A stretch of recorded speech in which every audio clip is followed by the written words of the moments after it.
I feel like there's certain skills that you should try to acquire if you're new to being a dialysis patient and going through transplant or anything like that, right? I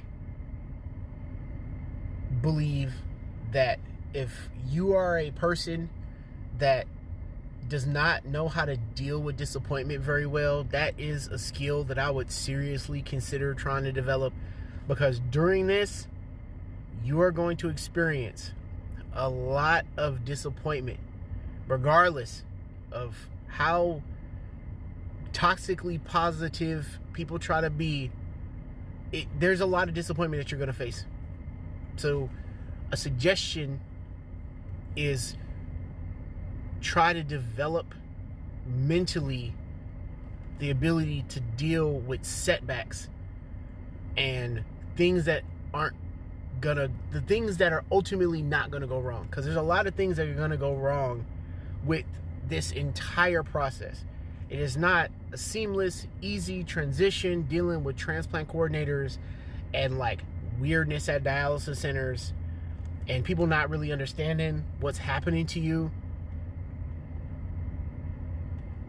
So that's one skill that I would definitely try to develop. First and foremost,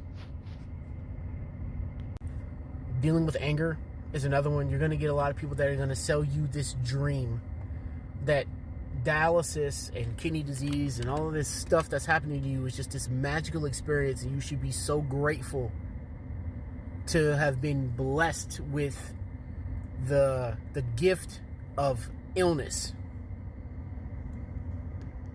And you're going to get a lot of individuals that are going to tell you the same things over and over. You're going to consistently hear like the same things, the same sort of like motivational quotes and the same sort of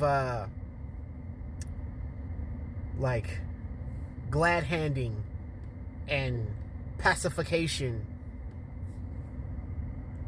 And get used to hearing people say, you got to stay positive, because you're going to hear it a lot from a lot of different types of people.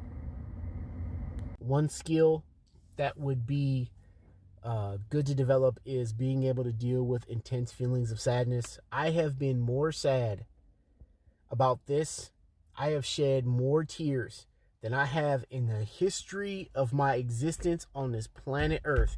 Out of 39 years on this planet, I have cried more and been more sad about this than I ever been in my life. The heartaches, disappointment, not getting the promotion, none of that sadness, and I'm not trying to like invalidate those things, but none of that sadness compares to this in my life.